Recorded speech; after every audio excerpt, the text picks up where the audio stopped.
40 सालों से डॉक्टर साहब कोई चिकनाई युक्त खाना नहीं खाते हैं और कोई इस तरह का जंक फूड हो तो मतलब ही नहीं खाने का। और जीवन शैली उन्होंने बताया कि सुबह उठ के डेली वो योगा प्राणायाम और एक्सरसाइज तमाम वो करते हैं। उसके बावजूद उनको स्टेंट पड़े हैं, तो इसका कारण क्या है ये जानते हैं। क्योंकि हम अक्सर क्या बोलते हैं कि जो लोग खान पान गलत होता है वही उन लोगों को बीमारी होती। लेकिन आज डॉक्टर साहब इतना सात्विक जीवन जीने के बाद उनको ऐसा क्यों हुआ, उनके साथ में उनको जो स्टेंट पड़े इसके पीछे कारण क्या है, तो खुद एक डॉक्टर से जानते हैं कि उसका क्या बताते हैं कारण और क्या। जीवन में मेरे व्यसन कुछ नहीं, घी कभी खाया नहीं, कभी चोपड़ी रोटी खाता नहीं, कभी भी तली हुई चीज़ नहीं खाई, फल खाता हूँ, सब्जियाँ खाता हूँ हरी।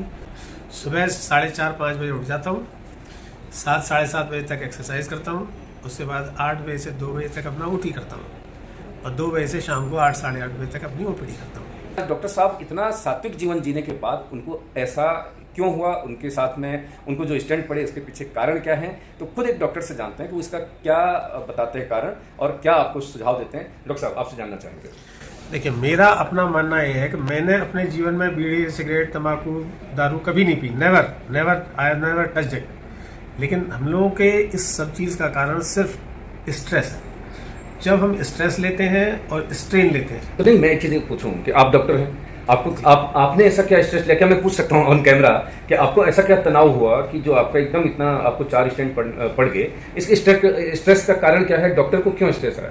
देखिए, हम लोग ऑपरेशन करने जाते हैं। ऑपरेशन करते वक्त मरीज की कभी पल्स ऊपर कभी नीचे, कभी बीपी बढ़ा कभी घटा, कभी उसका कुछ हो रहा है, तो उसके साथ साथ हम लोगों की हार्ट बीट बढ़ती है, हार्ट बीट कम होती है और we take so much of stress. शाम को मरीज जब अपने घर चला जाता है, उसके बाद भी जब वो 3 दिन बाद उसके लिए आता है दोबारा कंसल्टेशन के लिए, टिल देन वी थिंक कि कहीं उसे कुछ ना हो गया हो।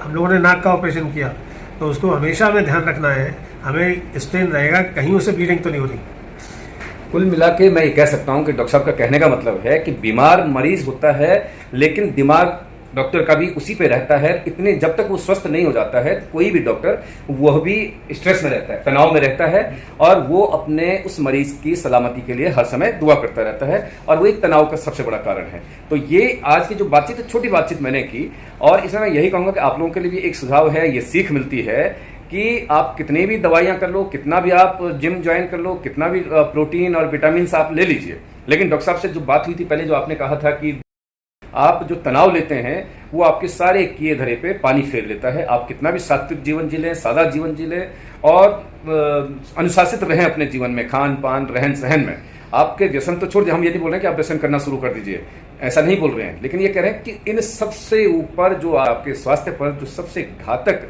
जो नुकसान जो पहुंचाता है वो है तनाव। तो तनाव नहीं लेना है। तनाव फ्री कैसे रहना है इसके बारे में आपसे जानना है। तनाव फ्री कैसे रहे?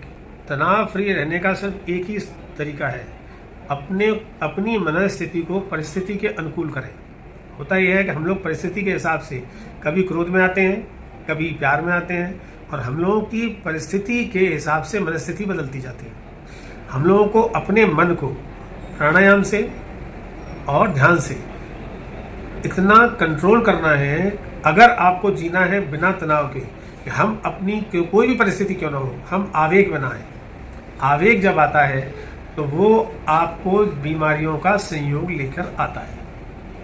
आवेग को अगर रोक लेंगे तो सब परिस्थितियों में आपकी मनस्थिति अनुकूल होगी और सब जो चीज़ का मास्टर आपका ब्रेन है। अगर दिमाग शांत है तो कुछ भी होता रहे, आपको कभी कुछ नहीं होगा।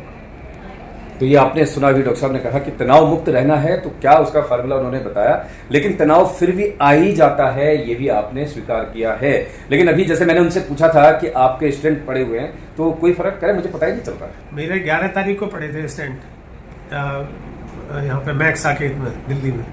12 को उन्होंने डिस्चार्ज किया, 12 को मैं यहाँ देहरादून आ गया और देहरादून में सुबह 13 तारीख से मैंने अपनी एक्सरसाइज नाइट शुरू कर दी और 17-18 तारीख को मैं अपने काम पे चला गया। आपको अपनी जितनी भी चीज़ें हैं उन पर आपका कंट्रोल नहीं है, ये विधि का विधान है। अगर आप उनको कंट्रोल करना चाहते हैं तो आप कंट्रोल कर ही नहीं सकते। जो आपके कंट्रोल में नहीं हो, कंट्रोल कर क्यों रहे? हानि लाभ जीवन मरण यश अपयश प्रभात, ये 6 चीज़ें अगर भगवान ने अपने पास नहीं रखी होती तो हम लोग भगवान को मानते ही नहीं। और भगवान ने इन चीज़ों को जो अपने पास रखा है, हमें हर चीज़ को विधि के विधान के अनुसार मानकर उस परिस्थिति में अपनी मनस्थिति को बदलना नहीं चाहिए। यही आपकी लॉन्गेविटी और अच्छी क्वालिटी ऑफ लाइफ का मूल मंत्र है मेरे हिसाब से। तो बहुत सुंदर संदेश डॉक्टर साहब ने दिया है, और मैं ये मानता हूँ कि जो कोविड काल में ज़्यादातर लोगों का जाने का कारण भी स्ट्रेस ही रहा है। स्ट्रेस।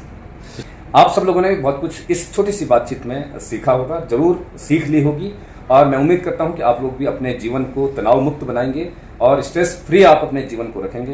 बहुत बहुत धन्यवाद। अगर वीडियो अच्छा लगा हो तो जनहित में, हमारे हित में नहीं, जनहित में आप इस वीडियो को शेयर कर सकते हैं या डाउनलोड करके अपने अपने फेसबुक पे लगा सकते हैं। मेरा कोई कॉपीराइट नहीं होता, क्योंकि ये जनहित के मसले हैं। आप अपने न्यूज़ पोर्टल पे लगाएं, अपने यूट्यूब पे डालें या कहीं डालें, मेरा नाम लिखें ना लिखें, डॉक्टर साहब का भी नाम ना लिखें, ये बात जानी चाहिए कि मानव जीवन को किस तरह से तनाव मुक्त रखा जाए।